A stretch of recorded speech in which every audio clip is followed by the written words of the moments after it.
Mathematician में से एक है।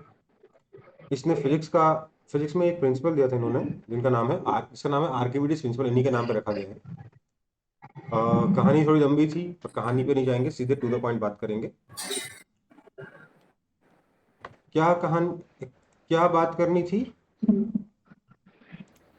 तो कहानी कुछ ऐसे है कि आर्किमिडीज प्रिंसिपल के तीन, वैसे तो आपको बुक में देखोगे तो एक ही स्टेटमेंट दे रखा है, मैं उस स्टेटमेंट के तीन टुकड़े करके बताता हूँ। लास्ट क्लास में मैंने बात करी थी इस बारे में। तो पहला टुकड़ा क्या है कि if a body is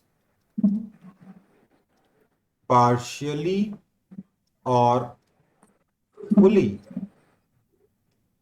submerged in a fluid, it displaces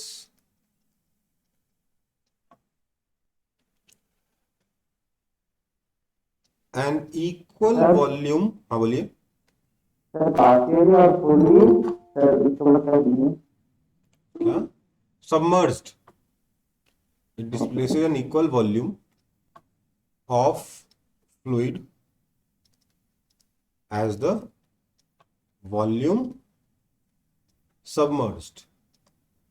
और मैंने आपको इसमें ये भी बताया था कि देखो, मान लेते हैं कंटेनर है, कंटेनर में लिक्विड पहले यहां तक था, आपने इसके अंदर एक ऑब्जेक्ट डुबाया तो लिक्विड का लेवल राइज कर गया। ठीक है, तो आप वॉल्यूम सबमर्ज्ड किसको मानोगे? इस नए लेवल के नीचे वाले पूरे वॉल्यूम को वॉल्यूम सबमर्ज्ड बोलोगे। ठीक है बेटा? ये नहीं कि सर ओरिजिनल तो वहां था और ये वहां था, उससे मतलब नहीं है। अभी करंटली कितना वॉल्यूम पानी के सरफेस के या लिक्विड के सरफेस के या फ्लूइड के सरफेस के नीचे है, that is the volume displaced. Okay बेटा, पहला पॉइंट। दूसरा पॉइंट, पहला पॉइंट ही हुआ था, दूसरा पॉइंट हुआ नहीं था हमारा, है ना? दूसरा यस पॉइंट, सर, एक ही पॉइंट हुआ था। दूसरा पॉइंट क्या कहता है आर्किमिडीज प्रिंसिपल में कि दिस सबमर्ज्ड ऑब्जेक्ट, ये जो ऑब्जेक्ट को आपने सबमर्ज किया है, it experiences, this submerged object experiences a net upward force by the fluid. Fluid जो है, जिस भी फ्लूइड के अंदर सर आपने, आपका स्क्रीन हेवी आ रहा है थोड़ा। अब ये मत, नहीं सर, क्लियर है। बेटा इंटरनेट किसी न किसी का थोड़ा, नो सर, इट्स क्लियर। बोल रहा हूं, सबका इंटरनेट कभी ना कभी किसी का थोड़ा बेटर रहेगा, किसी का थोड़ा स्लो होगा, ये सब तो होता रहता है।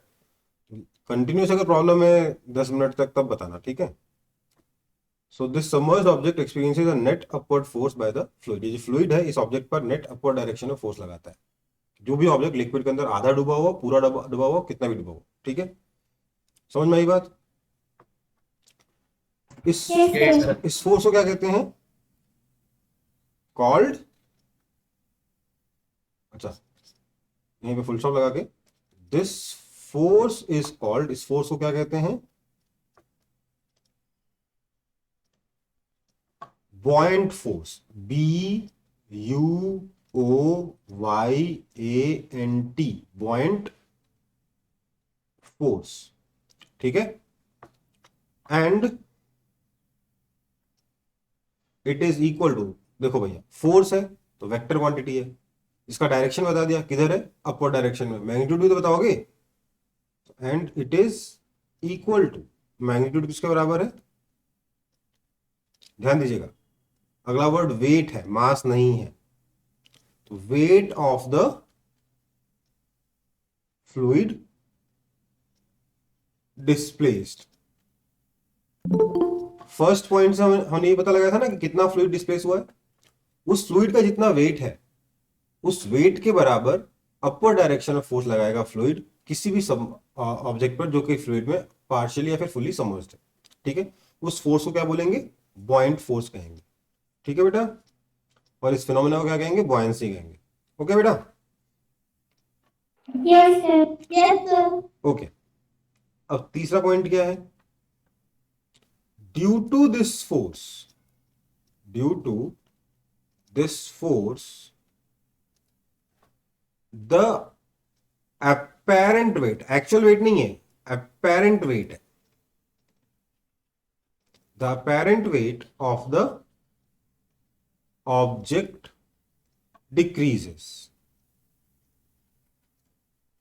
समझ में आई बात? ऑब्जेक्ट का जो वेट है वो डिक्रीज हो जाएगा. कितना डिक्रीज हो जाएगा? Decreases by an amount equal to buoyant force. देखो वेट एक फोर्स है, पता है ना सब लोगों को कि नहीं पता है? Yes, sir, पता है. yes sir पता है. ठीक है, एक बार कॉपी करेंगे फिर मैं समझाऊंगा कि क्या कहना चाहता है अलग से डायग्राम बना के. ठीक है, Sir, done. लिखा हुआ है. क्या? Sir, equal के बाद क्या लिखा हुआ है? Equal to the buoyant force. Yes, sir, done. Done? Yes, sir. Yes, sir. सबका हो गया, आगे बढ़े फिर. सर बाय एन उसके बाद क्या लिखा है? बाय एन अमाउंट, AMT से शॉर्ट में लिखा है अमाउंट. ठीक है, by an amount equal to buoyant force.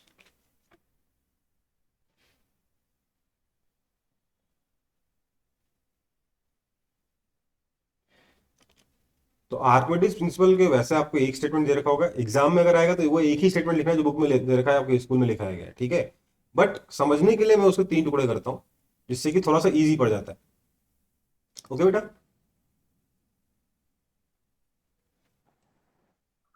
Sir, यहाँ apparent weight क्या है? अभी ये चीज समझानी है. मैंने बोला था ना इस पॉइंट को अगले पेज पर समझाऊंगा. Sir, decreases के बाद में क्या लिखा है? Decreases by. An amount equal to buoyant force. Sir excuse me. हाँ बेटा. सर हाँ, मुझे क्वेश्चन है लास्ट क्लास से, अभी पूछूंगा या क्लास के एंड में? बोलो. सर आपके पास आईसीएससी का बुक होगा अभी से लेना, उसका हाँ, एक होगा. फिगर एक्सपेरिमेंट क्वेश्चन है. बेटा फिर नेक्स्ट क्लास में पूछना. ठीक है, मतलब नेक्स्ट क्लास में, फिर लास्ट में पूछना. ठीक है, ओके ओके. क्योंकि मेरे को बुक बुक खोलना पड़ेगा, अपना फ्लो बिगड़ेगा. ठीक है, चलो बढ़े आगे. Yes, sir. Yes, sir. चलो, सो आर्किमिडीज प्रिंसिपल क्या होता है उसका थर्ड पॉइंट समझते हैं. ध्यान दीजिएगा. लेट्स से ये समुंदर है, समुंदर के अंदर हमने एक ऑब्जेक्ट को रख दिया है. ठीक है, तो इस ऑब्जेक्ट पे क्या क्या फोर्स लगेगा? नीचे की तरफ mg है ना, और ये जो पानी है ये इस पे अपर डायरेक्शन में, जो लिक्विड है ये अपर डायरेक्शन में एक अलग से फोर्स लगाएगा जिसका नाम क्या है? Buoyant force B. Right? Yes, sir. Second point Yes, देखिए sir. ना, तो इसके ऊपर जो नेट डाउनवर्ड डायरेक्शन फोर्स हो जाएगा वो कितना हो जाएगा? उसी को मैं इफेक्टिव वेट कह रहा हूं. वो कितना हो जाएगा? mg minus buoyant force. आप बोलेगा सर उसको इफेक्टिव वेट क्यों कहा? इफेक्टिव वेट तो mg होना चाहिए था. वेट की डेफिनेशन है ग्रेविटेशनल पुल. राइट? हाँ है ना, वेट की डेफिनेशन क्या है? Yes, sir. ग्रेविटेशनल पुल है ना. तो सर ये mg माइनस भी क्यों लिखूं? मैं इसको अपैरेंट वेट क्यों कहूं? समझिए बात. वेट मेजर कैसे करते हैं किसी को पता है? वेट मेजर करने के लिए कौन सा डिवाइस यूज होता है? Sir spring balance. Spring balance. Okay, तो देखिए मेरे पास ये एक स्प्रिंग बैलेंस है.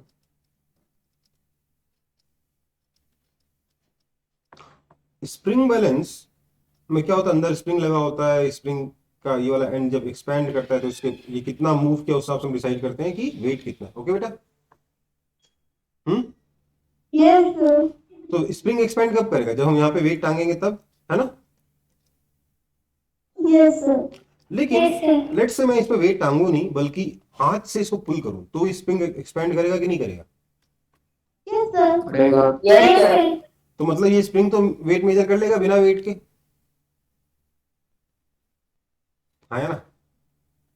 Sir technically spring balance weight नहीं मेजर कर रहा है, वो फोर्स मेजर कर रहा है. एग्जैक्टली. स्प्रिंग बैलेंस क्या मेजर करता है? फोर्स मेजर करता है. ठीक है, स्प्रिंग बैलेंस वेट मेजर नहीं करता. क्या मेजर करता है? फोर्स मेजर करता है. लेकिन हम स्प्रिंग बैलेंस का यूज करके ही वेट मेजर करते हैं ना, क्योंकि weight is a force. Right? So Yes, sir. अब देखिए, अगर मैं सिंपली एक ब्लॉक को यहां टांग दूं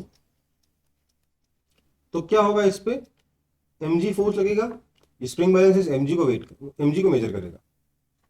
बट अगर मैं इसी ब्लॉक को एक पानी के कंटेनर में डाल दूं, पानी भरा हुआ है ऐसे, तो अभी क्या मेजर करेगा? M G minus B measure करेगा कि नहीं करेगा? रीडिंग कितनी क्या होगी इसमें? हाँ सर करेगा, net force still downward direction में है, बट फिर भी वो तो वही मेजर एम जी करेगा। माइनस बी मेजर करेगा ना ये। मतलब जो अपेरेंट वेट है वो एम जी से चेंज हो गया, एम जी माइनस बी हो गया। स्प्रिंग बैलेंस को यही लग रहा है ना, इसका वेट घट गया, हाँ है ना? Yes yes sir. सर। कितना घटा? बॉइंट फोर्स के बराबर घटा, राइट? यस और no? Yes yes sir. Sir. Yes sir. तो ये होता है आपका आर्किमिडीज प्रिंसिपल। क्लियर है आर्किमिडीज प्रिंसिपल कैसे काम करता है? सर हाँ, सर ये वाला और एक बार समझा दीजिए ना। देखिए एक्चुअली स्प्रिंग बैलेंस क्या मेजर करता है कि इसके ऊपर, इसके हुक के ऊपर कितना फोर्स लगाया जा रहा है, राइट? अब अगर मैं इससे एक यस सर। ब्लॉक को टांग दूंगा तो ब्लॉक पे फोर्स लगेगा नीचे की तरफ एम जी, ऊपर की तरफ बॉइंट फोर्स। तो स्प्रिंग बैलेंस पे कितना फोर्स लगेगा? M G minus buoyant force, हाँ है ना? Yes sir. तो रीडिंग क्या आएगी? M G minus buoyant force. तो स्प्रिंग बैलेंस क्या बोलेगा? वेट जो है पहले एम जी था, पानी में डालने पे एम जी से घट गया, कितना घट गया? बॉइंट फोर्स के बराबर घट गया, बोलेगा कि नहीं? Yes sir. तो इसी को हम लोग क्या बोलते हैं? अपेरेंट वेट बोलते हैं। ये एक्चुअल वेट नहीं है, अपेरेंट वेट है। क्या, कौन सा वेट है? Apparent wait. अपेरेंट वेट, ठीक है। एक्चुअल वेट तो एम जी है, बट अपेरेंट वेट जो मेजर हो रहा वेट वो क्या हो गया? एम जी माइनस बी हो गया ना, यस सर। ठीक है। आगे बढ़े फिर। Yes sir. चल, तो अभी सर पेज फिर से दिखाएगा। Yes sir. स्प्रिंग बैलेंस से मेजर किया हुआ वेट तो अपैरेंट वेट है ना। हाँ, आप स्प्रिंग बैलेंस से नहीं, मतलब मान लीजिए आप स्प्रिंग बैलेंस की जगह खुद से हाथ से पकड़ के रखते हैं तो आपको हल्का लगता है ना। Yes sir. बस वही बात कर रहा है कि वो चीजें हल्की लगती है पानी के अंदर, ठीक है। कितनी हल्की लगती है? बॉइंट फोर्स के बराबर, ठीक है। Yes sir. Yes sir. चलो फिर, अब देखो यार, एक्चुअली मतलब मैंने तो आपको फोर्स से समझाया है, पर फिर भी कुछ स्टूडेंट्स ने मेरे से पहले कहीं से पढ़ रखा होगा, बुक से पढ़ रखा होगा, तो उनके दिमाग में एक अजीब सा कंफ्यूजन क्रिएट हो जाता है। वो लोग इस पूरे चैप्टर को एकदम अलग नजरिए से देखना चाहते हैं, जबकि असली में अभी तक हमने जो पहले फोर्स के बारे में पढ़ा है ना, उससे कुछ भी यहाँ पे डिफरेंस नहीं है। सिर्फ एक नया फोर्स का नाम है बॉइंट फोर्स। होता ये है, लोग सीधे अपेरेंट वेट का फॉर्मूला याद करने की कोशिश करते हैं कि अपेरेंट वेट इतना हो जाएगा, वहीं पे गलती करते हैं। हमेशा बॉइंट फोर्स का यूज करते हुए चलिए, क्वेश्चन सारे सॉल्व होंगे। ओके बेटा? Yes sir. तो एक सिंपल सा एग्जांपल लेते हैं।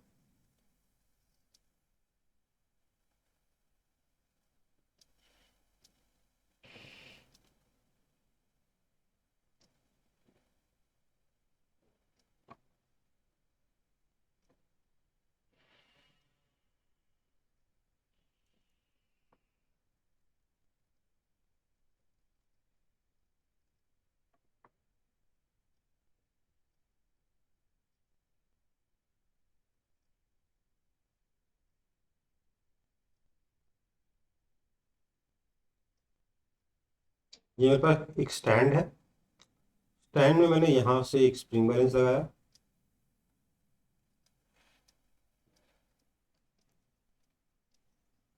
स्प्रिंग बैलेंस के हुक से मैंने एक ब्लॉक को टांग दिया,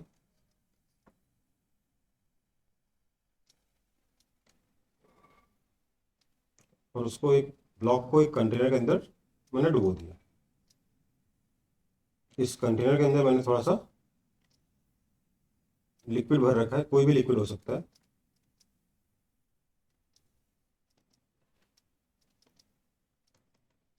ठीक है। इसका मास m है और इसके ऊपर बॉइंट फोर्स b लग रहा है, ठीक है। समझ में आई बात? सिचुएशन समझ में आई कि नहीं आई? Yes sir. आपको क्या बताना है? आपको क्या बताना है कि यहां पर रीडिंग कितनी होगी? Reading in this spring balance कितना है? और क्या बताना है? अगर यहाँ पे मैं ये जो इसका जो पूरा का पूरा जो स्टैंड है वो मासलेस है, उसका मास को निग्लेक्ट कर दो, ठीक है, हल्का एकदम। आपको बताना है कि फ्लोर इसके ऊपर कितना फोर्स लगाएगा, अपवर्ड डायरेक्शन में एन फोर्स कितना होगा, और ये फ्लोर ही इस कंटेनर के ऊपर, ये फ्लोर कंटेनर के ऊपर कितना फोर्स लगाएगा और इस स्टैंड के ऊपर कितना फोर्स लगाएगा अगर स्टैंड मासलेस है तो, ठीक है, ये क्वेश्चन। ओके बेटा, यस सर। सॉल्व करें। 3 फोर्सेस निकालने, बेसिकली यहाँ की रीडिंग निकालनी है, यहाँ का N1 और N2 निकालना है, ठीक है। तो देखो, ये जो ब्लॉक के बारे में अगर मैं बात करूं, जो हमारे पास ब्लॉक है, सबसे इंपॉर्टेंट चीज तो वही दिख रही है अपन को, है ना। अच्छा, यहाँ जो लिक्विड है उसका मास स्मॉल m है, ओके। तो ब्लॉक के बारे में अगर बात करें तो ब्लॉक के ऊपर क्या क्या फोर्स लग रहा है, नीचे की तरफ mg, ऊपर की तरफ पॉइंट फोर्स, हाँ या ना। Yes sir. और कोई फोर्स नहीं लग रहा, क्या लग रहा है? सर स्प्रिंग बैलेंस का मास क्या है या उसको निग्लेक्ट करें? निग्लेक्ट करना, ये मासलेस है, सब कुछ सारे इंस्ट्रूमेंट्स है ना वो मासलेस है, ठीक है। इसके अलावा स्प्रिंग बैलेंस भी कोई फोर्स लगा रहा होगा ना, हाँ या ना, हाँ या ना। Yes sir. यस। तो यहाँ क्या लिखेंगे, T plus buoyant force will balance mg, that means this T is equal to mg minus buoyant force, yes और नो। तो yes sir. This Yes, is sir. Your reading in spring balance, है ना। Yes sir. हालांकि इस पे मैं दोबारा बात करूंगा इस क्वेश्चन को सॉल्व करने के बाद। चल, ओके। तो अब अगर मैं स्टैंड प्लस स्प्रिंग के बारे में बात करूं, स्टैंड प्लस स्प्रिंग बैलेंस के बारे में बात करूं, तो इस पूरे स्टैंड और स्प्रिंग बैलेंस को अगर मैं एक साथ कंसीडर करूं तो उस पर क्या क्या फोर्स लग रहा है। सर ध्यान दीजिएगा, यहां से अगर इसके ऊपर स्प्रिंग बैलेंस ने फोर्स टी ऊपर लगाया तो ये स्प्रिंग बैलेंस से फोर्स टी नीचे लगाएगा कि नहीं लगाएगा? बोलो।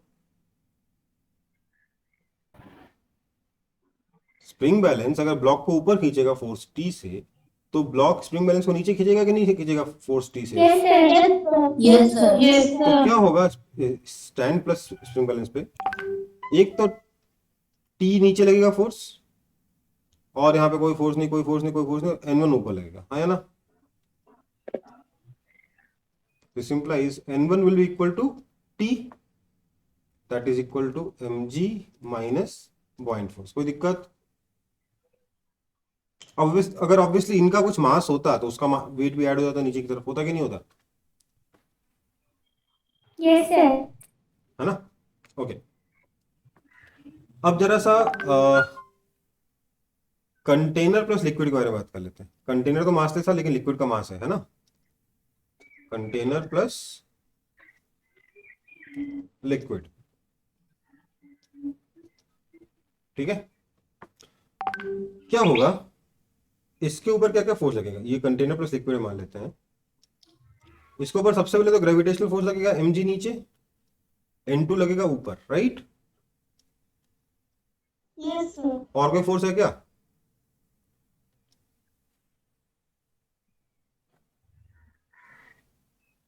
बताओ, और कोई फोर्स है?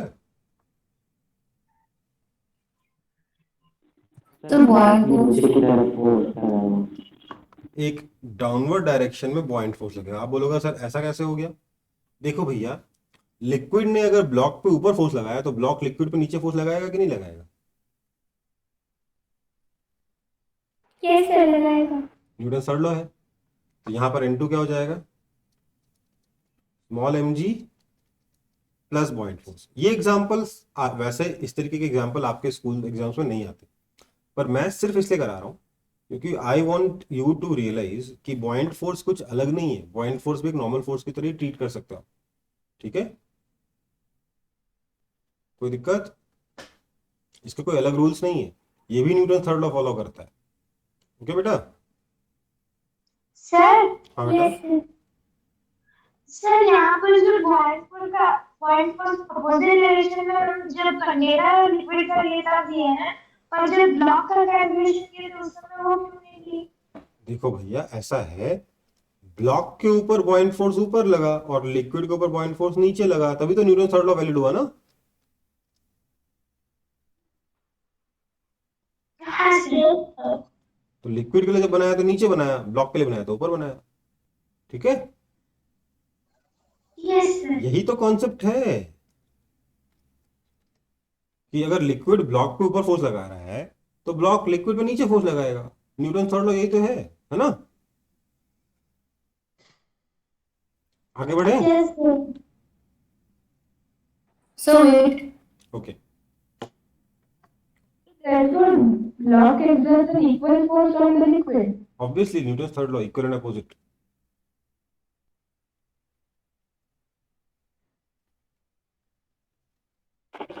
सर ये बुओयंट फोर्स ये लग किस वजह से रहा है? अभी आ रहे हैं उसमें। Done. बॉइंट फोर्स क्यों लगा अभी तक मैंने ये नहीं बताया, उसका डेरिवेशन नहीं बताया, लेकिन मैं आपको उसका दो डेरिवेशन बताने वाला हूँ। एक वो जो आपकी बुक्स में भी है, कुछ बुक्स में, कुछ में नहीं है, मुझे नहीं मालूम कहाँ है कहाँ नहीं है। दूसरा एकदम ऐसा जिसमें कोई मैथ्स लगती नहीं, सीधे आंसर आ जाता है। ठीक है,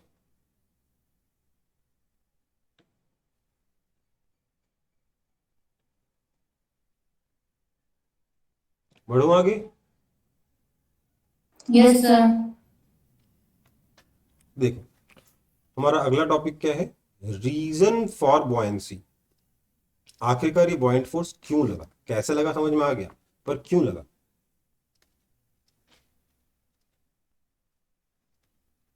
ध्यान दीजिएगा बेटा, आर्किमिडीज का लॉ नहीं है, प्रिंसिपल है, राइट।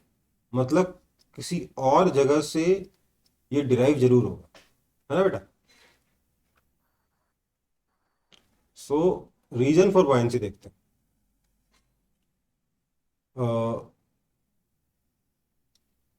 तो डेरिवेशन वन है ये, वो जो अगर आपके स्कूल के एग्जाम में आता है तो आपको करना होगा, क्योंकि दूसरे डेरिवेशन में तो कुछ लिखना ही नहीं है, सीधे आंसर लिखेंगे।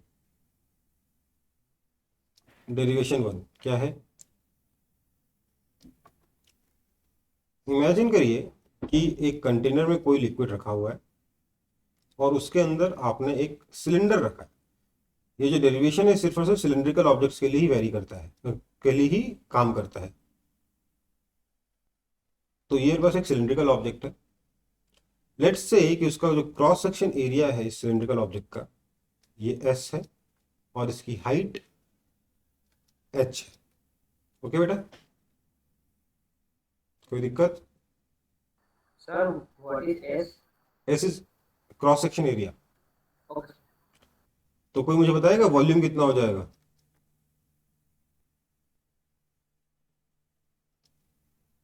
ये होगा कि नहीं होगा। Yes sir. होगा ना भाई। सिलेंडर का एरिया कैसे लिखते हो, pi R square H. Pi R square क्या है, cross section area into height, volume हो गया, हाँ है ना। अब देखो, यस सर। इस सिलेंडर के ऊपर डाउनवर्ड डायरेक्शन में इधर से लिक्विड प्रेशर एक्सर्ट करेगा कि नहीं करेगा, और अपवर्ड डायरेक्शन में नीचे से ऊपर एक्सर्ट करेगा, हाँ या ना। Yes sir. Yes sir. ये वाला पॉइंट ए है, ये वाला पॉइंट बी है। तो नेट अपवर्ड फोर्स कितना हो जाएगा। साइड में भी फोर्स लग रहा होगा प्रेशर का, पर वो तो हॉरिजॉन्टल होगा ना। अपवर्ड फोर्स कितना होगा नेट, उसी को हम लोग क्या कहेंगे, बॉयंट फोर्स, राइट। ये कितना होगा, ये होगा pressure at B into area minus pressure at A into area. Yes और नो। ऊपर वाला फोर्स माइनस नीचे वाला force.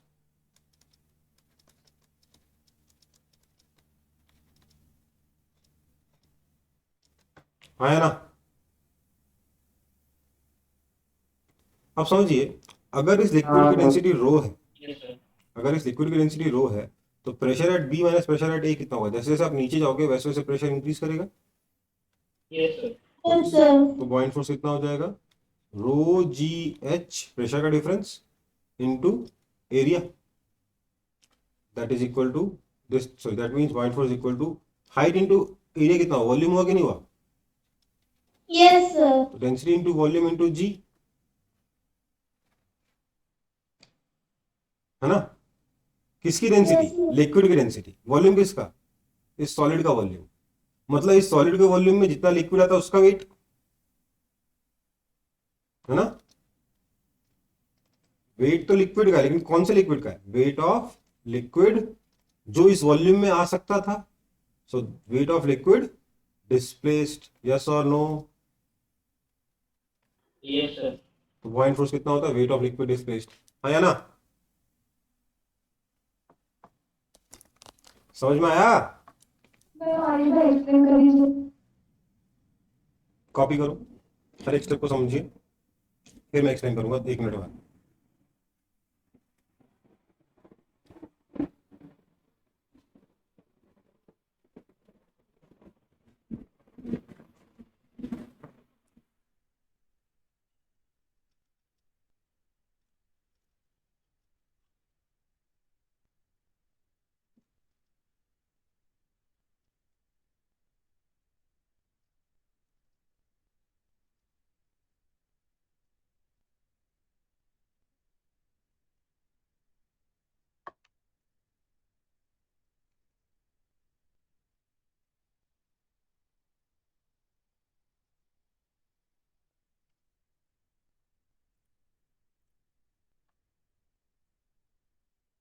Sir net force upward direction में कैसे है?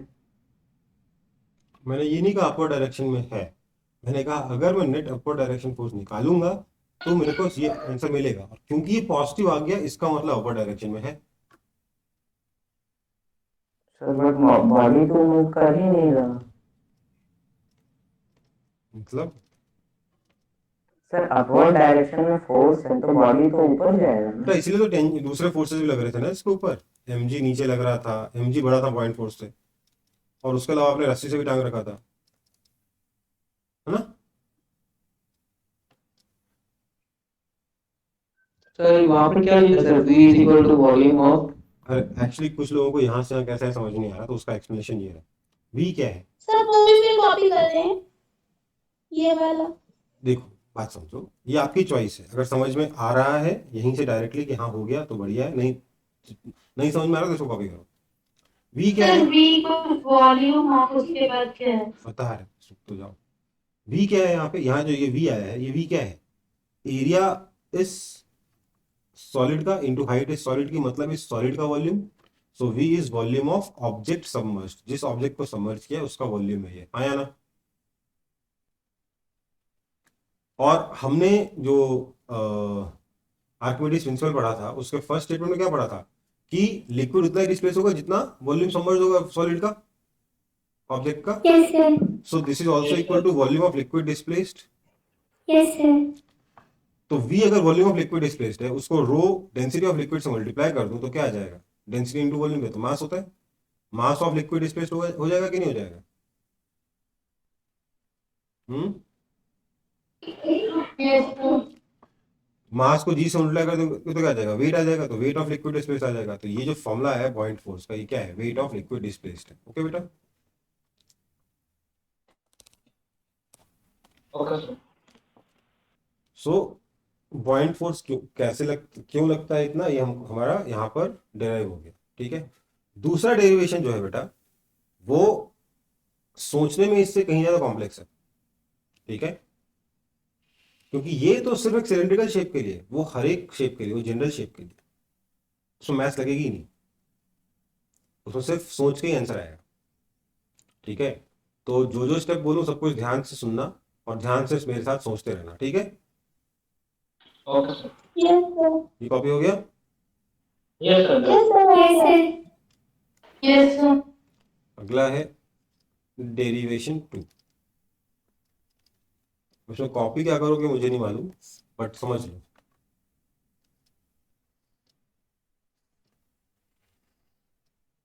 मान लेते हैं कंटेनर है जिसके अंदर कुछ लिक्विड भरा हुआ है, और उसके अंदर हमने एक ऑब्जेक्ट को डुबो रखा है, रैंडम शेप का ऑब्जेक्ट है। मुझे पता लगाना है कि इसके ऊपर बॉइंट फोर्स कितना लग रहा होगा। देखो भाई, सबसे पहले तो समझ लो, ऊपर जो प्रेशर है वो कम है, नीचे प्रेशर ज्यादा है, राइट? Yes sir. इसलिए Yes, sir. नीचे से ऊपर लगने वाला फोर्स ज्यादा होगा, इसलिए नेट फोर्स लगेगा तो ऊपर ही, है ना? Yes, sir. हालांकि इस नॉलेज की जरूरत नहीं, मेरे को डायरेक्टली आंसर निकाल सकता हूं मैं बिना किसी कैलकुलेशन के। कैसे? सोचिए।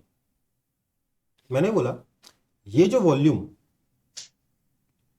अभी इस ऑब्जेक्ट ने ऑक्यूपाई कर रखा है, अगर मैं किसी तरीके से इस वॉल्यूम से इस ऑब्जेक्ट को हटा दूं और वहां पे वॉल्यूम खोखला पड़ा रहे, वहां कुछ नहीं है, और उस खोखले वॉल्यूम में मैं सेम लिक्विड दोबारा से भर दूं,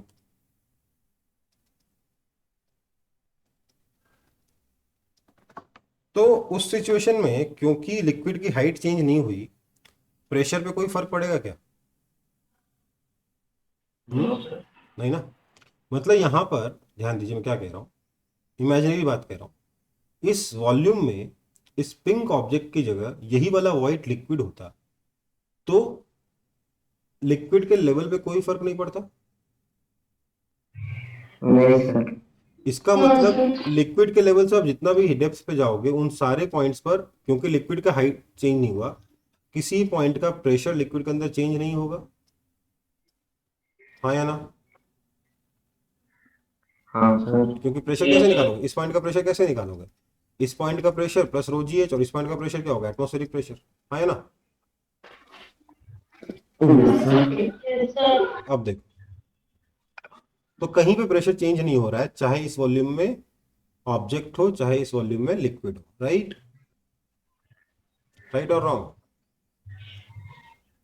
सर राइट। तो मतलब क्या हुआ, इस सिचुएशन में जब ऑब्जेक्ट है या जब लिक्विड है, प्रेशर चारों तरफ से उसी तरीके से लगेगा, सेम तरीके से लगेगा, नीचे ज्यादा ऊपर कम, और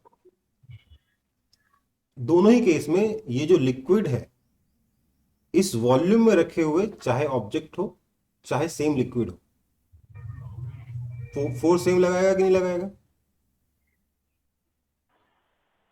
सर सेम लगेगा। क्योंकि चारों तरफ से प्रेशर सेम है, इसलिए चाहे इस ऑब्जेक्ट, इस दो केसेस हैं, इस वॉल्यूम में ऑब्जेक्ट है, इस वॉल्यूम में लिक्विड है, दोनों केस में चारों तरफ से प्रेशर सेम है, इसलिए नेट फोर्स भी सेम रहने वाला है, हाँ या ना? हाँ sir. Yes sir. Okay. Now मतलब मैं अगर ऑब्जेक्ट पे फोर्स निकालना चाहता हूं तो उसकी जगह में अगर लिक्विड पे फोर्स निकालूं तो मेरा काम हो जाएगा, हाँ या ना? Yes, sir. Yes sir. Now consider that liquid, ये लिक्विड जो था, ये लिक्विड रेस्ट पे था, यस सर, मतलब नेट फोर्स 0। मतलब इस पे नेट फोर्स 0 था। इसमें फोर्स कौन कौन सा लग रहा होगा? इस लिक्विड का वेट, मतलब weight of the displace liquid नीचे की तरफ, और बाकी तरफ से फोर्स बाय प्रेशर, जिसको हम लोग बॉइंट फोर्स भी कहते हैं। तो बॉइंट फोर्स किसके बराबर आया? mg के बराबर आया कि नहीं आया? जहां हाँ यस सर। m क्या है? Mass of liquid displaced, right? Yes sir. So buoyant force is equal to क्या हो जाएगा? Weight of liquid displaced. अब देखो, स्कूल के एग्जाम में इसको लिखोगे कैसे? लिखना बहुत भारी है, समझना आसान है, लिखो। समझना थोड़ा मुश्किल हो सकता है, लिखना बहुत ज्यादा मुश्किल है, राइट? है ना? क्या? चलो, मुझे मालूम है एक बार में समझ में कभी नहीं आया, आज इतने साल पढ़ा दिए मैंने, ऐसा कभी नहीं हुआ कि एक बार में मैंने एक्सप्लेन किया और बच्चे बोले, सारे बच्चे बोले हाँ सर समझ में आ गया। हार्डली एक दो बच्चे बोलता, तो मेरे को वापस एक्सप्लेन समझ में करना आ है, गया। ठीक है, लेकिन मेरे को वापस एक्सप्लेन करना है।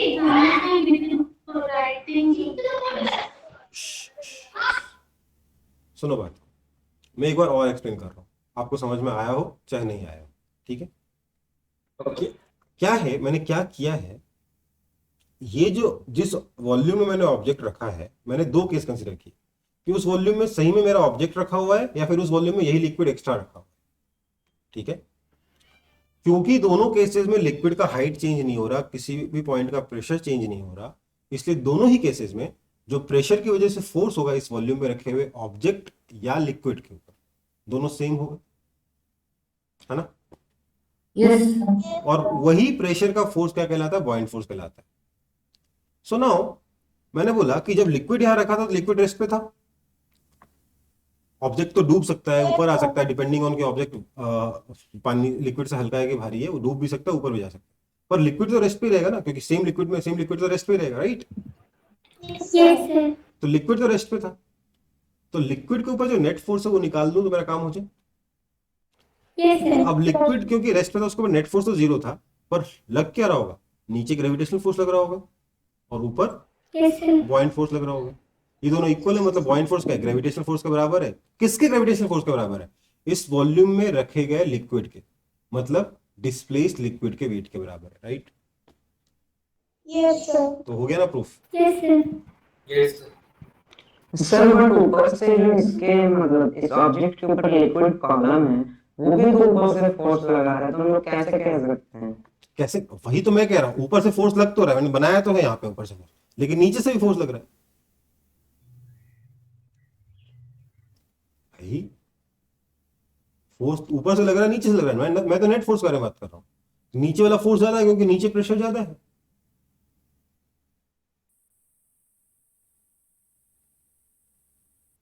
समझ में आया? अरे हाँ सर। जिसने डाउट पूछा उसी से पूछ रहा हूँ भाई। ऊपर वाले लिक्विड का वेट हाँ इसके सर, ऊपर वही है, बोल। पर नीचे से भी प्रेशर लगा। नीचे वाला प्रेशर ज्यादा है क्योंकि नीचे डेप्थ ज्यादा है, ठीक है? इसलिए net force Yes. Upper direction लगा। मैं उसमें इंटरेस्टेड नहीं हूँ। मैं तो सीधे नेट फोर्स के बारे में बात कर रहा हूँ। उस बारे में तो मैं पिछले केस में बात कर चुका हूँ कि देखो नीचे वाला प्रेशर ज्यादा है ऊपर वाले प्रेशर से, इसलिए नेट फोर्स ऊपर लगेगा, है ना? मैं यहाँ Yes. इंटरेस्टेड हूँ कि ये फॉर्मूला मैंने सिलेंडर के लिए तो ड्राइव कर लिया, क्या मैं किसी भी जनरल शेप के लिए जनरलाइज कर सकता हूँ उसे? तो हाँ, जनरलाइज कर सकता हूँ by doing this. Okay, again derivation 2 is not in syllabus. क्यों? अगर पूछ भी लिया डेरिवेशन 2 तो लिखोगे कैसे? इतना कुछ तो बोलना पड़ा मेरे को, है ना? आगे बढ़े sir please wait. Please wait. Wait yes sir.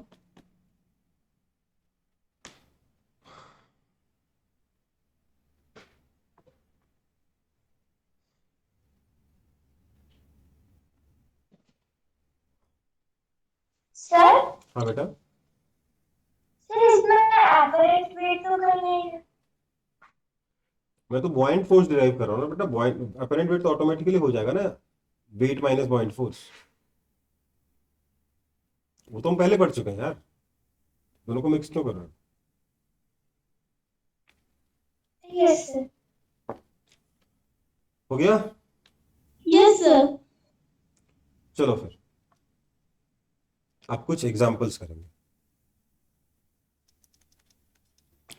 लिखेंगे एन ऑब्जेक्ट weighs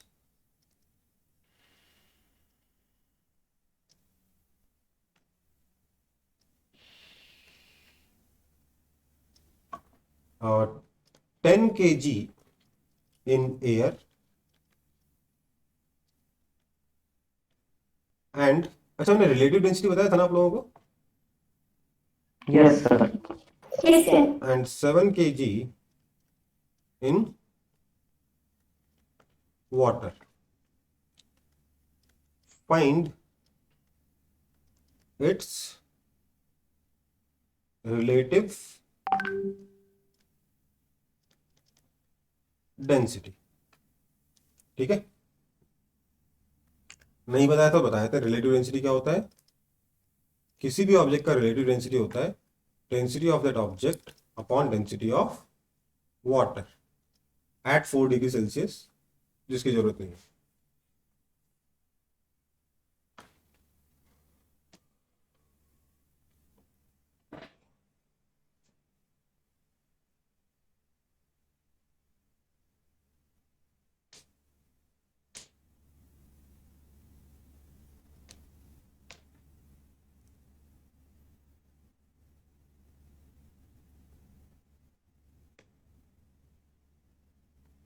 आपने फॉर्मूला क्या लिखा है?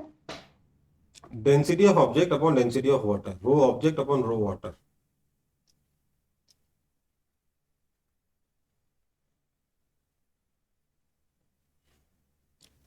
देखो, सर आरटी मतलब क्या होता है? हम्म, सर आरडी मतलब क्या होता है? Relative density. चलो,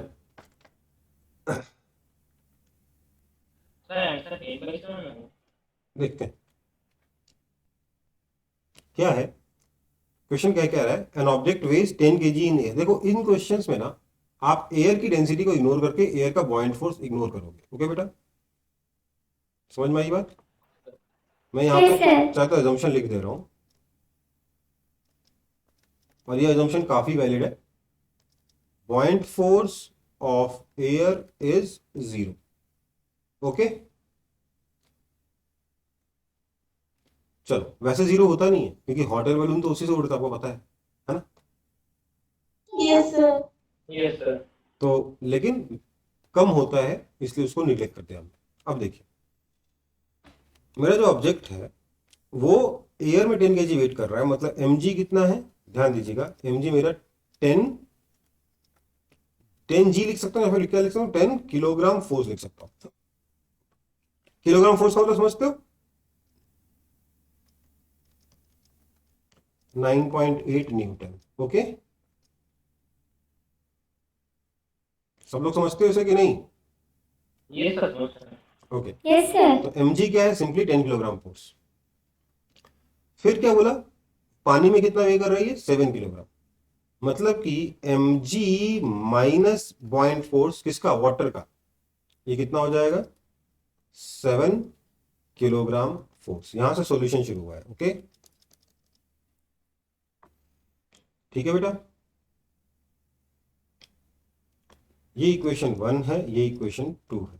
मैंने क्या किया, 1 में से 2 को सब्ट्रैक्ट किया तो मुझे क्या मिला, buoyant force is equal to 3 kilogram force. मैं आपको बार बार कह रहा हूं, इस चैप्टर को अगर सॉल्व करना है, इस चैप्टर में कमांड बनानी है, तो हमेशा किसको पकड़ो, बॉइंट फोर्स को पकड़ो। ओके बेटा, बॉइंट फोर्स निकाल लिया।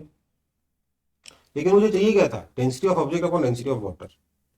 तो इसके रिलेटिव डेंसिटी इसका अगला स्टेप मैं देख लो मैं क्या कर रहा हूं। मैंने 1 को 3 से डिवाइड किया, क्यों किया, अभी 2-3 स्टेप में समझ में आ जाएगा। 1 को 3 से डिवाइड किया तो मुझे क्या मिला, mg my by buoyant force is equal to 10/3, है ना? दैट मीन्स mg कितना होगा, मास कितना होगा, density of object into volume into G, upon buoyant force कितना है, density of water into same volume into same G is equal to 10/3। Yes और no? क्योंकि ऑब्जेक्ट अगर पानी में डूब गया है तो volume displace is same as volume of the object. Yes और नो? Yes sir. सो ये वॉल्यूम और ये वॉल्यूम कैंसिल हो गए, ये जी और ये जी कैंसिल हो गया। दैट मीन्स आपका रिलेटिव डेंसिटी कितना आ गया, 10/3। ओके बेटा, ओके सर कॉपी कर लो।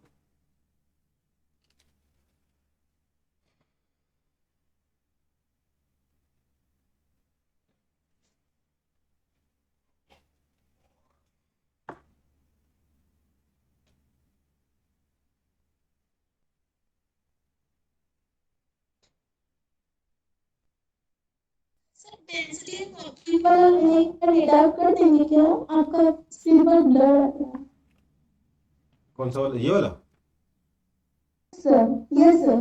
देखो मास क्या है, मास ये mg किसका है, ऑब्जेक्ट का वेट है। मास किसका, ऑब्जेक्ट का। कैसा आएगा मास, डेंसिटी इंटू वॉल्यूम, तो density of object into volume of object, road object v, और g तो पहले से था ही था। और बॉइंट फोर्स क्या होगा, density of liquid into volume into G, है ना? Yes sir. Okay sir. इस वक्त तो कैंसिल हो, किसी से आंसर आ जाएगा।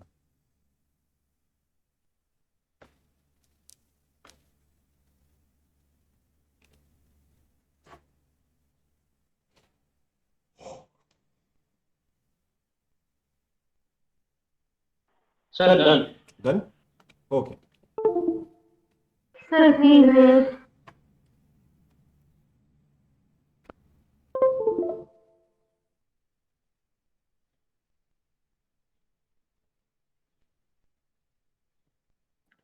सर केजीएफ की जगह न्यूटन भी यूज करते हो तो सेम होता आंसर। हाँ बस जबरदस्ती मेहनत हो जाती, 10G लिखते, 7G लिखते, 3G लिखते, है ना।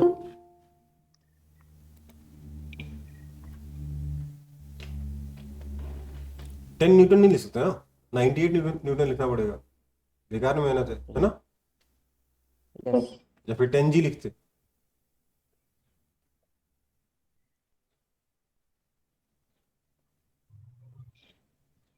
Sir, done. Done. Okay. Yes, sir. Okay, अगला एग्जांपल देखते हैं फिर। अच्छा, एग्जांपल से पहले थोड़ा सा ना, ये फुल्ली सबमर्ज्ड ऑब्जेक्ट जो मैं सॉल्व कर रहा हूँ, ऑलरेडी एक क्वेश्चन सॉल्व कर चुका हूँ मैं उसका, उसकी बेसिक चीजें समझ लेते हैं। फुल्ली सबमर्ज्ड ऑब्जेक्ट्स जो होते हैं ना, इसकी बेसिक इक्वेशन क्या है। बेसिक इक्वेशन इसकी मैं लिख दे रहा हूं यहाँ पे, basic equation volume displaced is equal to volume of object. Okay, समझ में आई बात। Therefore buoyant force is equal to density of liquid into volume of object into g। ठीक है बेटा। सर, ये तो मतलब वही रेट ऑफ डिस्प्लेस्ड फ्लूइड से हाँ निकाल रहे हैं वही, ना। हाँ वही है, कुछ नया नहीं पढ़ा रहा हूँ मैं बस आपको नोट हाँ करवा रहा हूँ कि ऐसा होता है। ठीक है, मैंने कहीं डब्बे उब्बे नहीं बनाए, बस आपको चाहता हूँ कि आप नोट कर लो कि हाँ भैया इसमें ये होगा इसलिए ये होगा। सर, डायरेक्टली यूज कर सकते हैं। बिल्कुल, मैंने तो किया ही ना पिछले क्वेश्चन में direct. Sir, volume of object के जगह volume of submerge part use करेंगे तो सब जगह ना काम करेगा। हाँ लेकिन फुल्ली सबमर्ज्ड में ये स्पेशल है ना, यस तो फिर चलो आगे बढ़े। Sir, please accept your name. क्या बोले। Sir, please look here now. ठीक,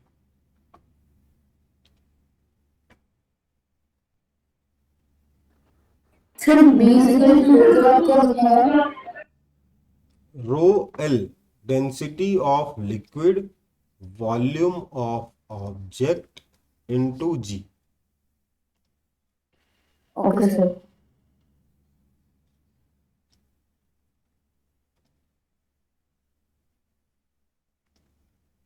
Yes, sir. हो गया. हो गया, चलो Yes, sir. अगला एग्जांपल है।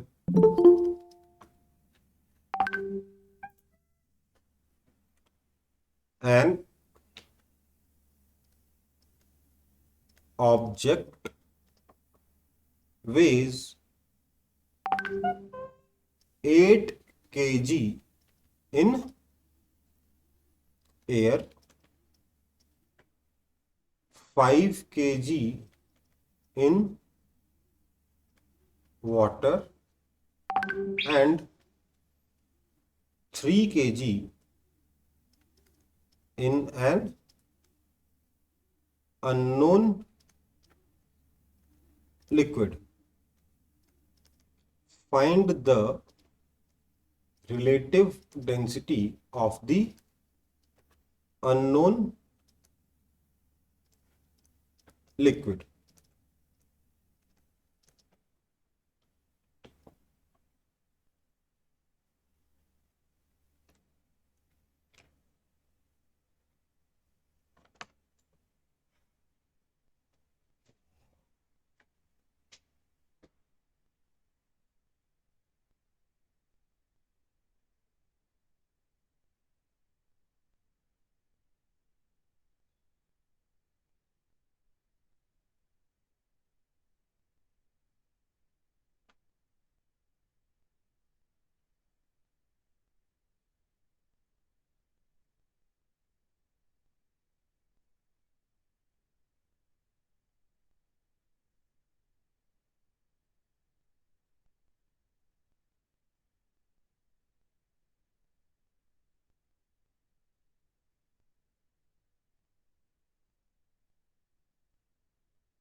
बताइए।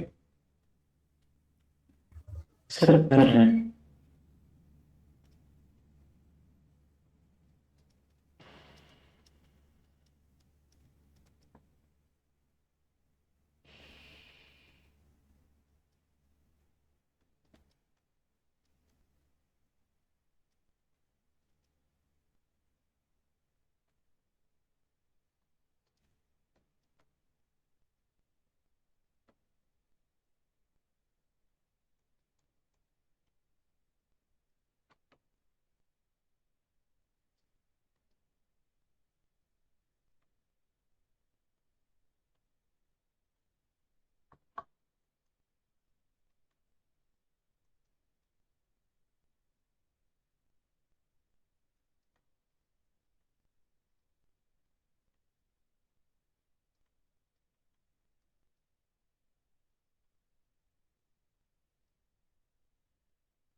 अभी तो आ ही रहे हैं।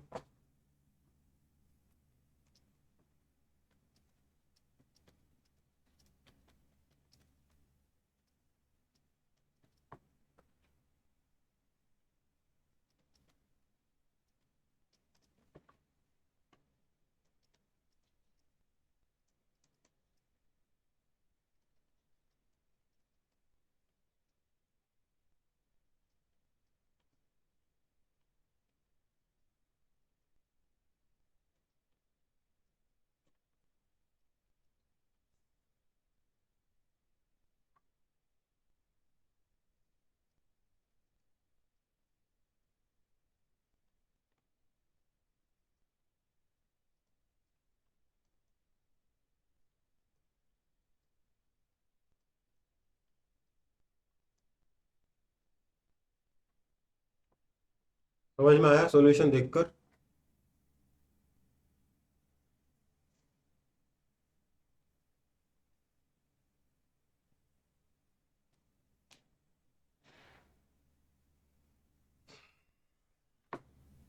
समझ में आया कुछ? Yes sir. सेम पिछला वाला सॉल्यूशन ही है, थोड़ा बड़ा हो गया यस सर। है ना? सर सिर्फ 2 स्टेप और एक्स्ट्रा।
कॉपी हुआ? Yes sir. कोई ऐसा जिसको समझ में नहीं आया हो?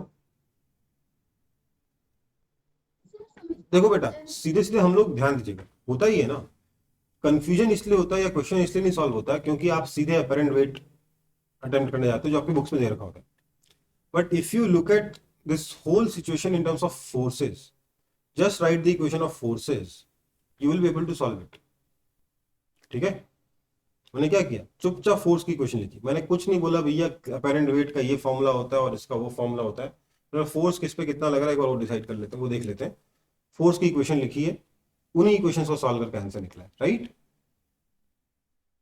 Yes sir. दूसरी चीज ये ध्यान रखनी है कि क्योंकि कंप्लीटली सबमर्ज्ड ऑब्जेक्ट के बारे में बात कर रहे हैं, इसलिए जो बॉइंट फोर्स आएगा उसमें density of liquid into volume into G आएगा, ये वॉल्यूम इंटू जी सबका सेम है ना? तो वो वीजी के डिवाइड करने से कैंसिल होने के चांस अच्छे खासे रहते हैं। तो थोड़ा सा ध्यान रखना है, अलग से छोटा सा चीज, बाकी तो सारे क्वेश्चन आसान है ना? आगे बढ़े? Yes sir. चलो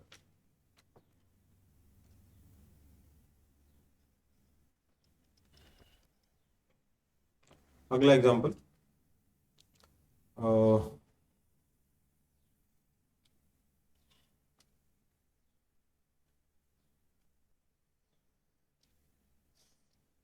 ये कंटेनर है, कंटेनर के अंदर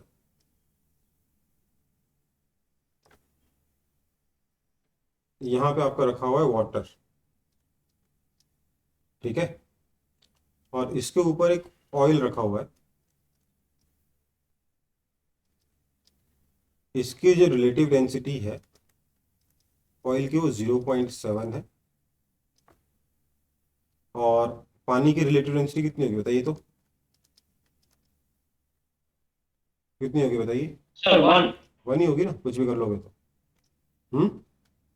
यस सर। मैंने एक ऑब्जेक्ट लिया जिसकी रिलेटिव डेंसिटी 0.8 है, तो ये ऑयल से भारी है, पानी से हल्का है ना? है ना? तेल से भारी है और पानी से हल्का है ना? इसकी डेंसिटी। Yes sir. तो इसको अगर मैं तेल में डाल दूंगा तो क्या होगा, ये डूब जाएगा, पर पानी में फ्लोट कर जाएगा। छोड़ दूंगा तो क्या होगा, पानी और ऑयल के बीच में कहीं ऐसे आके ये अटक जाएगा। यस और नो? Yes sir. राइट? तो ये ऐसे फंसा हुआ है। आपको बताना है कि इसकी रिलेटिव डेंसिटी कितनी है, 0.8। यहाँ पे नहीं हो, यहीं पर, बस समझाने के लिए बताया था कि ऊपर से छोड़ा तो ऑब्वियसली तेल में डूबता चला जाएगा और पानी में डूब नहीं पाएगा, तो बीच में कहीं फंस जाएगा। राइट? सो आपको बताना है what fraction of the block remains in water। Okay बेटा, समझ में आई बात? अब इसको कैसे सॉल्व करेंगे, देखिए, let's say total volume of block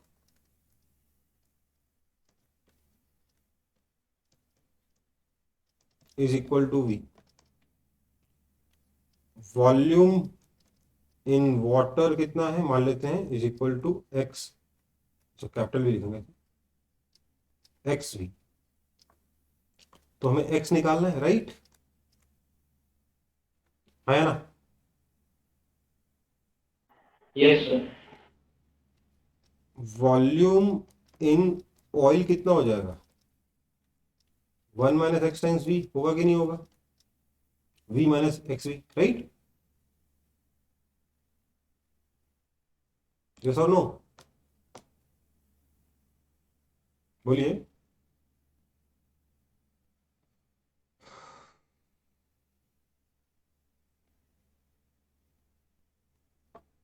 क्या हुआ? यस सर, हो जाएगा। V minus X. हाँ, मैंने बोला लेट से इसकी डेंसिटी को मैं रो बोल दूंगा, इसकी डेंसिटी को रो वाटर बोल दूंगा और इसकी डेंसिटी को रो ऑयल बोल दूंगा। ओके? ओके। तो अगर ये इस तरीके से समझ है तो मतलब क्या होगा, इसके ऊपर कौन कौन से फोर्सेस लगेंगे उस ब्लॉक के ऊपर। एक तो लगेगा mg, एक लगेगा बॉइंट फोर्स वाटर और एक लगेगा बॉइंट फोर्स ऑयल। हालांकि ऐसे बोलना नहीं चाहिए, बट आप लोगों के लेवल पे मैं इससे ज्यादा एक्सप्लेन कर नहीं सकता। ठीक है? यही ना सिचुएशन, हाँ या ना? यस। सो मैं लिखूंगा mg is equal to buoyant force of water plus buoyant force of oil. That means अब mg कितना होगा, density of object rho into volume into g, plus buoyant force of water कितना हो जाएगा, पानी के अंदर कितना volume, XV, sorry, is equal to density of water कितना है, सॉरी बॉइंट ऑफ वाटर कितना होगा, density of water into volume of water displaced, that is XV into g, plus density of oil into 1 minus X times 1 minus X into g. VG तो पूरा cancel हो गया, है ना? Yes sir. तो क्या बचा, अब मेरे को देखिए डेंसिटी किसी की नहीं मालूम, पर सबकी रिलेटिव डेंसिटी पता है, मतलब सबको अगर मैं डेंसिटी ऑफ वाटर से डिवाइड कर दूं तो मुझे मालूम है। Right? Yes. I have rho upon rho W is equal to X plus rho oil upon rho W into 1 minus X. Right? अब रो अपॉन रो W इसकी रिलेटिव डेंसिटी कितनी है, 0.8 is equal to X plus rho oil upon rho W कितना है, 0.7 times 1 minus X. So that means यहाँ आएगा ये 0.1 हो जाएगा, is equal to 0.3x। That means x is equal to 1/3। तो 1/3 of the total volume remains inside water, 2/3 remains in the oil. Okay बेटा? देखो प्लस बाद क्या लिखा है? क्या, एक्स प्लस के बाद में क्या लिखा है? रो ऑयल अपॉन रो वाटर। यहाँ बेसिकली पर स्कूल घोसी आ रहा है, फिर दिखाया नहीं कुछ। मैंने इस इक्वेशन को रो डब्ल्यू से डिवाइड कर दिया है, ठीक है।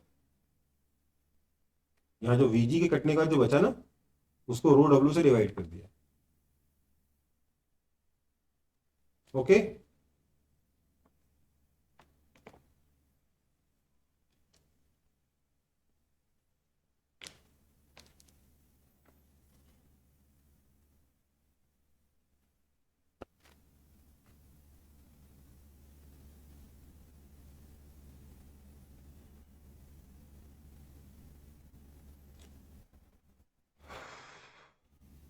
कॉपी करिए, मैं पानी पी के आ रहा हूँ। फ्लोट है कॉपी।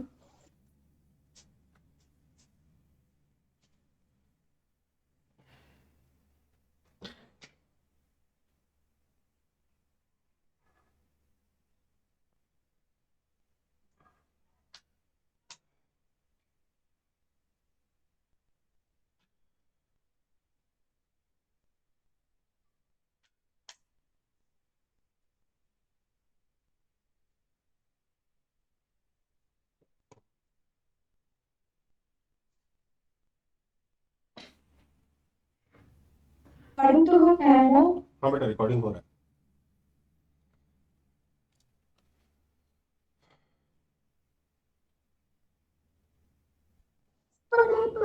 ये सब वीडियो अपलोड नहीं करते हैं आपने, इसीलिए तो बर्तन हो जाते, नहीं देख पाते हैं। मैं इसलिए अपलोड नहीं करूँ कि बहुत लोग एब्सेंट करना शुरू कर दिए। नो सर, मेरा अगर नेटवर्क प्रॉब्लम से एब्सेंट हो जाता है ना तो हम नहीं देख पाए वीडियो का। मैं अपलोड सारे कर दूंगा, लेकिन आप लोग ना इतना ज्यादा एब्सेंट करने लग गए ना अपलोड के चक्कर में, इतने सारे स्टूडेंट्स। देखो, 2 दिन अपलोड नहीं किया, अटेंडेंस बढ़ गई।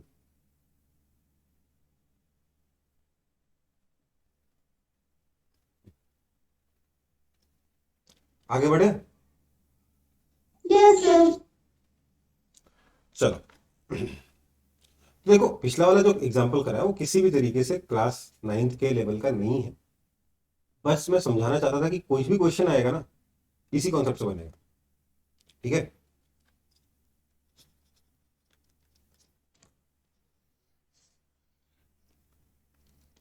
यहाँ आपका पानी है और इसके अंदर ये ब्लॉक है। इस ब्लॉक को हमने बस छोड़ दिया, ठीक है। जिसकी इस ब्लॉक की डेंसिटी है, relative density is equal to 1.5। तो इसका डाउनवर्ड एक्सेलरेशन कितना होगा ये मुझे बताना है। सॉल्व कर सकते हो? Yes sir. ट्राई करिए।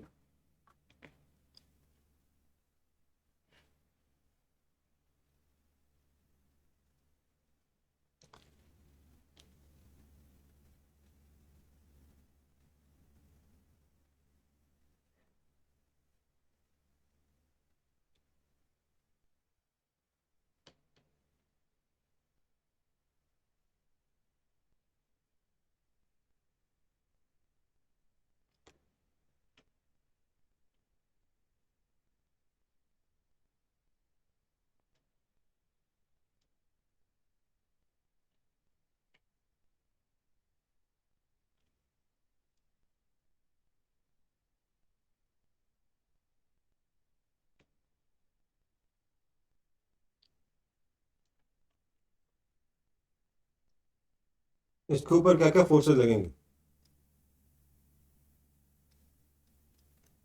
सर एम जी, और sir MG, sir D. Sir point B. Yes sir. तो इक्वेशन क्या लिख सकता हूं मैं? MG minus B. यहाँ पे एक्सेलरेशन है ना, रेस्ट पे नहीं है, इसलिए net force equal to mass into acceleration लगाऊंगा, हाँ है ना। Yes sir. मैंने डाउनवर्ड डायरेक्शन को प्लस ले रखा है, अपवर्ड डायरेक्शन को माइनस ले रखा है, राइट। नाइन। तो यस सर। एक्सेलरेशन कितना हो गया?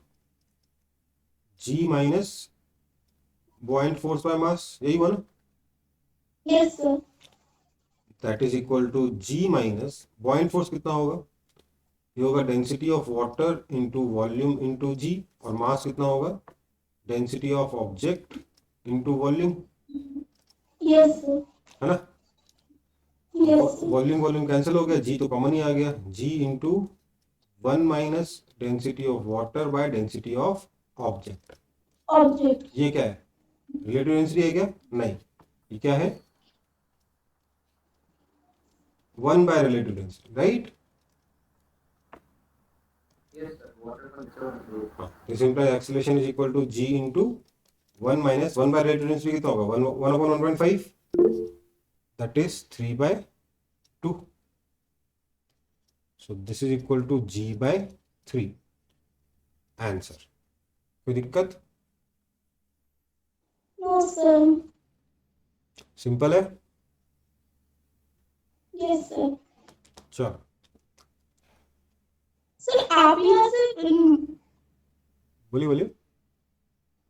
सर बोल रहे थे सर जैसे M G minus P is equal to M E किए उसके बाद A is equal to G minus B by M, पर फिर वो एम जी क्यों नहीं हुआ और जी क्यों हो गया? बेटा पूरी इक्वेशन को m से डिवाइड करो ना।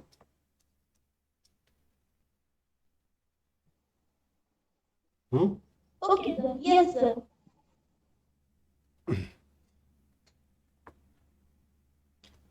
चलो आगे बढ़े। सर मुझे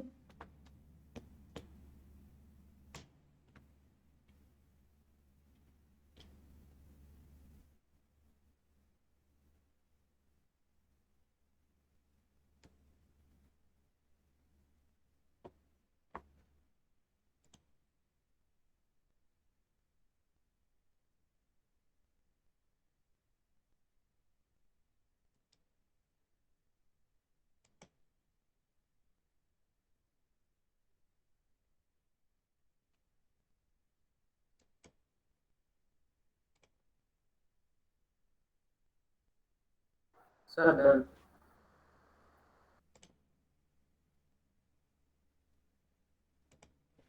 डन। चलो आगे बढ़े फिर। यस देखो तो सबमर्ज्ड ऑब्जेक्ट्स हो गए हमारे, ठीक है। सबमर्ज्ड ऑब्जेक्ट में क्या करोगे? या तो फोर्स बैलेंस करोगे या फिर उसका एक्सेलरेशन निकालोगे, राइट? और क्या ही कर सकते हो? कुछ कर सकते हो क्या?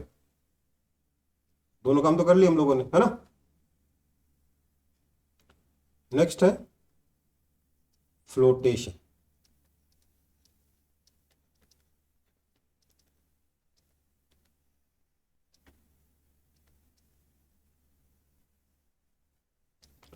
फ्लोटेशन, मुझे बताइए कोई ऑब्जेक्ट किसी लिक्विड के ऊपर फ्लोट कब करता है? जब डेंसिटी कम हो। तो आप लोगों के जो आंसर्स होते हैं मैं लिखता हूँ, बचपन से आपको पढ़ाया गया इसलिए आप लोग ऐसा जवाब देते हो क्या? सर जब बुओयंसी फोर्स बॉडी के वेट के बराबर हो। If density of object is less than density of liquid, ठीक है, लेकिन ऐसा जरूरी नहीं है। This is not necessary. मतलब ऐसे ऑब्जेक्ट भी फ्लोट कर सकते हैं पानी के ऊपर जिनकी डेंसिटी पानी से ज्यादा है। This is quite possible, okay. जरूरी नहीं कि सर डेंसिटी, ये जो पहला स्टेटमेंट है ये तभी ट्रू होता है जब उस ऑब्जेक्ट के अंदर कोई भी एयर स्पेसेस नहीं है। हाँ बिल्कुल ठीक, बिल्कुल सही है। अब दूसरा जो आंसर कई लोग मुझे देते हैं, हमेशा हर साल देते आए हैं, आप में से हो सकता है नहीं दिया किसी ने, वो लोग बोल देते हैं कि सर तब फ्लोट करेगा अगर बॉयंट फोर्स जो है वो उसके वेट से बड़ा हो जाए। ये गलत है। सर इक्वल होगा, बड़ा होगा तो ऊपर सही क्या मतलब होगा?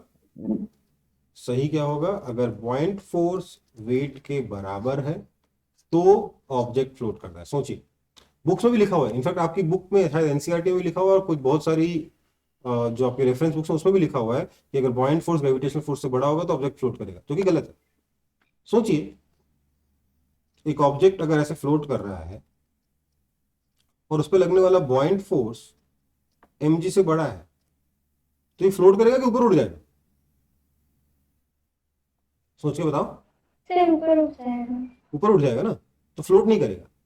फ्लोट कब करेगा? जब बॉयंट फोर्स और mg इक्वल हो जाए। Equal to. ठीक है। सो यहां पर आपकी जो बेसिक इक्वेशन बनेगी फ्लोटेशन की कंडीशन की, वो बेसिक इक्वेशन क्या है?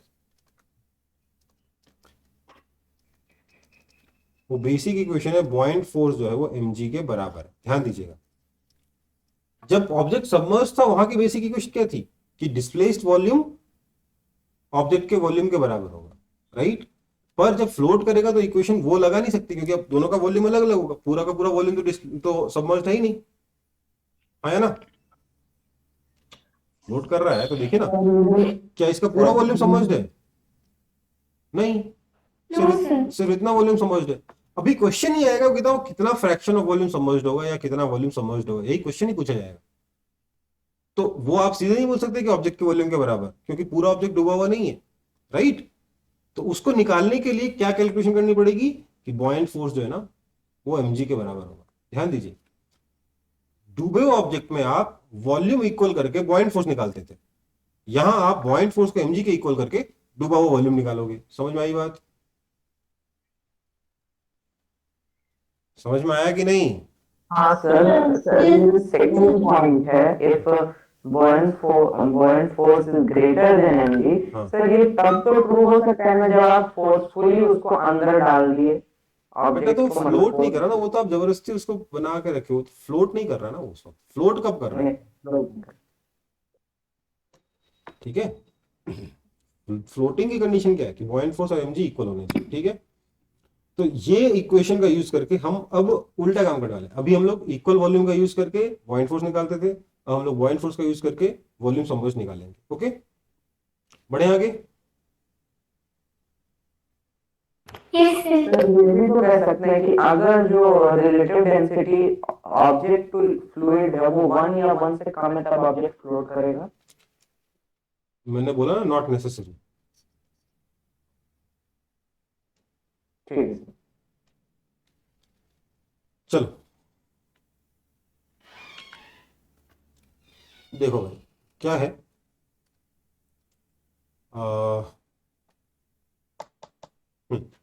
एग्जाम्पल लिखेंगे।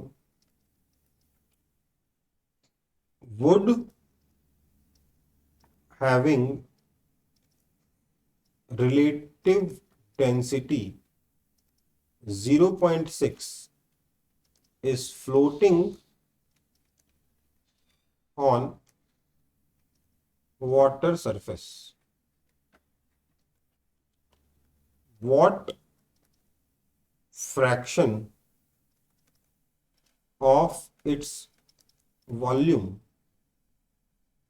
remains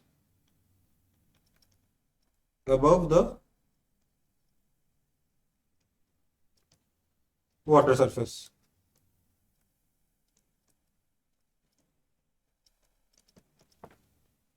ठीक है, सॉल्व करिए।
आंसर नहीं आया अभी तक?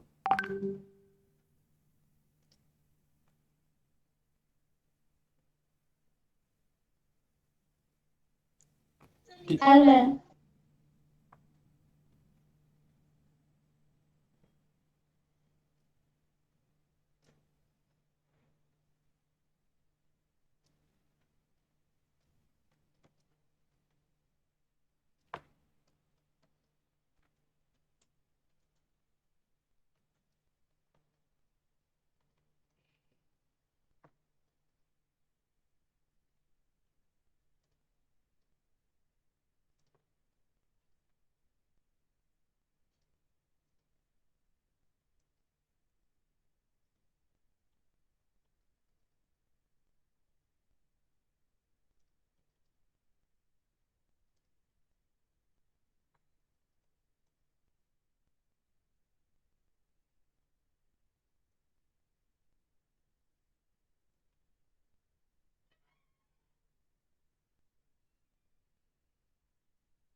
फ्रैक्शन पूछा इसलिए आंसर 2/5 कर दिया, 0.4 नहीं छोड़ा। ठीक है, करना क्या है, इक्वेशन वही है, buoyant force equal to mg। Buoyant force कितना होगा, density of liquid into volume displace into G, और mg कितना है, density of object into volume of object into G. इस इक्वेशन को सॉल्व किया, सीधे volume displace upon volume object आ गया। डिस्प्लेस वॉल्यूम किसके बराबर होगा, सबमर्ज्ड वॉल्यूम के बराबर, तो फ्रैक्शन सबमर्ज्ड आ गया 0.6, तो फ्रैक्शन अबव वाटर सरफेस कितना हो जाएगा, 0.4। आंसर है ना, यस सर। सिंपल है ना। चलो इसके बाद आगे के का पार्ट नेक्स्ट क्लास में करेंगे, अभी के लिए क्लास ओवर है। ठीक है बेटा, ये okay sir. Flotation next class में खत्म हो जाएगा इजीली। ठीक है, संडे को। सर ये वाला जो है वो और एक बार समझा दीजिए ना, ये समझ में आया। देखो भाई, आपका जो वुड है वो पानी के अंदर फ्लोट कर रहा है, पानी के ऊपर फ्लोट कर रहा है। फ्लोट करने की कंडीशन क्या है कि बॉइंट फोर्स जो है वो वेट के बराबर होना चाहिए। तो मैंने वो इक्वेशन लिखी, बॉइंट फोर्स का फॉर्मूला क्या होगा, density of liquid into displaced volume into G, यही होगा ना। Yes sir. इसको मैंने mg के बराबर कर दिया। जैसी इक्वेशन लिखी मेरे पास आ गया volume displaced upon volume of object is equal to density of object upon density of water, right. यही तो Yes, आपका sir. रिलेटिव डेंसिटी है, ये 0.6 दे रखा यस सर। है ना। तो यस मुझे सर। वो डिस्प्लेस्ड वॉल्यूम कितना फ्रैक्शन है, वो तो सबमर्ज्ड वॉल्यूम के बराबर होगा। तो volume displaced is same as volume submerged, तो फ्रैक्शन ऑफ वॉल्यूम डिस्प्लेस्ड या फिर फ्रैक्शन ऑफ वॉल्यूम सबमर्ज्ड आ गया 0.6। तो अगर 60% नीचे है तो 40% ऊपर होगा, या 0.4 ऊपर होगा, या 2/5 ऊपर होगा। समझ में आई बात, यस सर। यस समझ में आ गया। समझ में आ गया। ठीक है, तो मिलते हैं अगली क्लास यस में, सर। मिलते हैं अगली क्लास सर ये में। वाला रिकॉर्डिंग का माय स्कूल के ऐप में दे देना। ठीक है बेटा, मिलते हैं अगली क्लास में। ठीक है, हमको पूछना था वो बुक से। सर बुक से कुछ पूछना था। संडे को पूछ सकते हो क्या, मैं अगली क्लास का टाइम हो चुका है। हाँ सर ठीक है। सॉरी मैं भूल ही गया था। ठीक है, चलो thank you sir. Thank you, thank you sir. Thank you sir, bye bye. Bye बेटा।